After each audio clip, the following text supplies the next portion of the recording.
Hello friends, my name is Radha Masood. Today we'll discuss about a topic communication technology. Friend, with respect to exam point of view, this is a very important topic. If you are studying project management and you are planning to give exam of PMP or you are planning to give exam of project management in university, so it's a very important topic with respect to exam point of view. Friend, communication or communication technology is a very important topic. At least 4 to 5 questions you will definitely see in the exam which are directly related to this topic. Friend, if you are a professional project manager and you are already working as a professional project manager in any organization, so again this is a very important topic, communication technology, because you must know that what is communication technology, how to use the communication technology, and how to deal with all the matters related to communication. So friend, let's start. First of all, I would request to please subscribe to my channel and click on the bell option as well so that my new videos can reach to you. So let's start. Communication technology.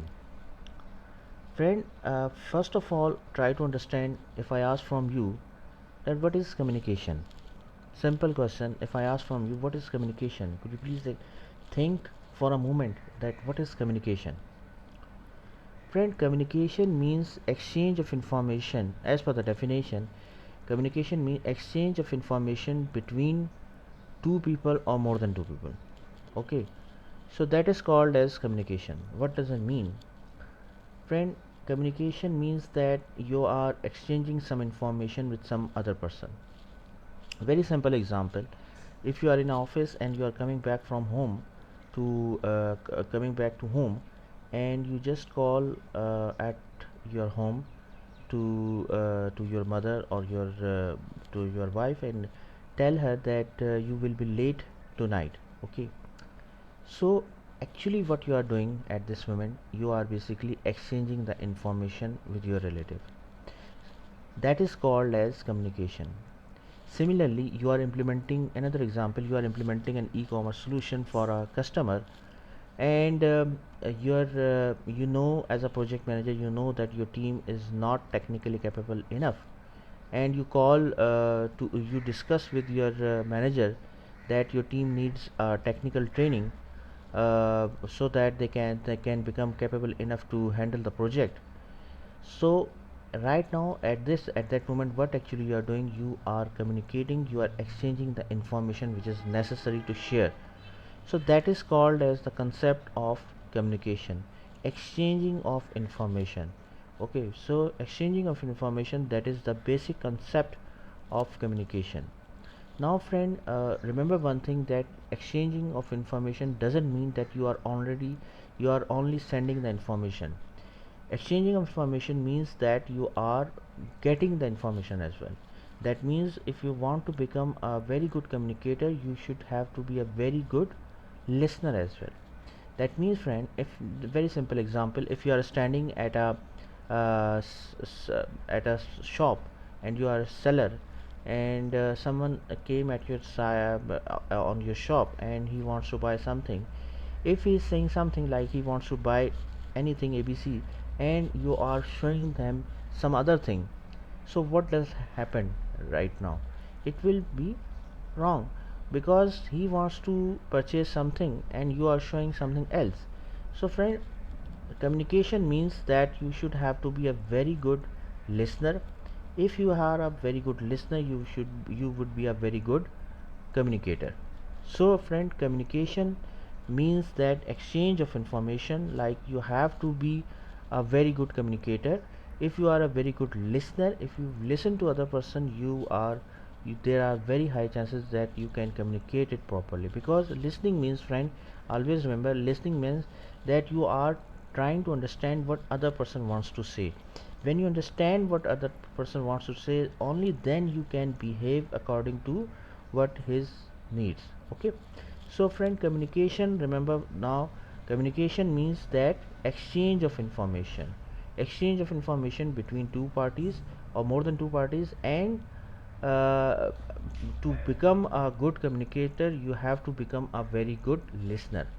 Now, communication technology. Friend, communication technology, also known as information technology as well, refer to all equipment and programs that are used to process and communication. See friend, here communication technology, whenever we talk about communication technology, basically we are referring to the right now nowadays very common things, like for example internet, laptops, mobile, emails, tabs.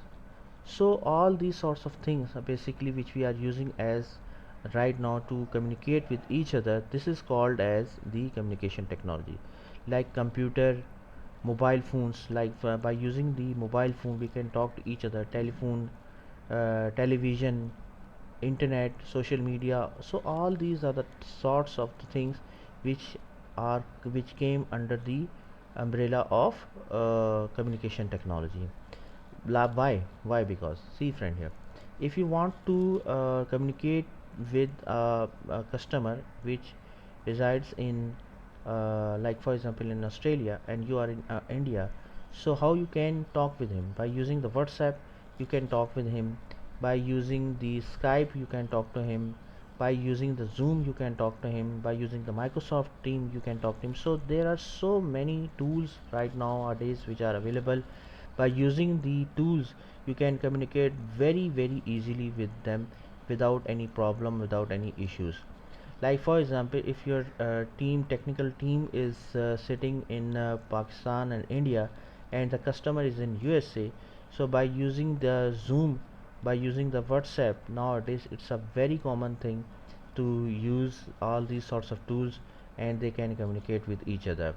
So friend, the tools, the technology right now available to communicate with each other, that is this technology there called as communication technology. Which technology I'm referring right now? Technology like internet, emails, television, laptops, mobile phones, WhatsApp, Zoom, Microsoft Team, uh, WebEx, etc. So there are lots of technologies right nowadays available to communicate with each other. Nowadays, it's a very common practice that the if we talk about software industry, that most of the resources like development resources reside in Asian region like India, Pakistan, Bangladesh, and the customer side is in the USA, Australia, Canada, and the whole project they do on the Skype, WhatsApp, Zoom. So the whole project they do on these sorts of tools. So nowadays it's a very common very common thing. And friend, due to using the communication technology, we can conduct all these projects, we can conduct all these things just because of communication technology has now been improved a lot. Now friend, what are the types of communication technology? Friend, there are lots of types are available. Just very simple example like telephone. Telephone is a very simple example. Like if you want to communicate with any other person, you just pick the phone and talk to him. Mobile phones are very common thing. Like mobile phones now, you are nowadays smartphones are a type of computer as well. So by using the computer, by using the mobile phones, you by using WhatsApp, Skype, Zoom, you can easily talk to each other. Like all these softwares can easily be installed on smartphones, and you can talk to any person there. Like radio, television, internet. Internet is a very vast field. When we talk about friend internet is a very common term used here. However, in practically, it's a very vast field. Like emails, um, by using WhatsApp, Skype, Zoom. So all these softwares are based on internet, and based on using that internet, we can communicate very easily to lots of people. And using the internet, you can we can say the world has now become flat. Flat means that we can easily talk to each other, and there is no difference of basically time zones and region. By using the internet, the whole world is now flat. Now friend, what are the uses of communication technology? Friend, by using the communication technology, we can easily share our information. It's very easy, you know, by sending an email from one person in Pakistan and one person in USA, within seconds you can send information, and it's very easy to share the information. Information sharing and communication is very fast, very reliable. You can communicate with a very wide range of audience. Like for example, you can, by using, like for example, if you are uploading a video on a YouTube, so lots of people, like thousands of people can access your information within few hours. Like thousands of people can access your information, and that the productivity will be very high and cost is very low. Like for example, if you are publicizing your information, your content through YouTube or Facebook, you know that there is no cost involved by using the Facebook or YouTube. However, you know that lots of people, like thousands of people, can access your information, can access your knowledge easily, and you know that there will be no cost involved when we are using the Facebook or YouTube and Twitter, etc. So friend, thanks a lot for your time, and that's all from my side. I hope you like this video. If you like, please share it with your friends and colleagues, and thanks a lot for your time, and that's all from my side. Thank you.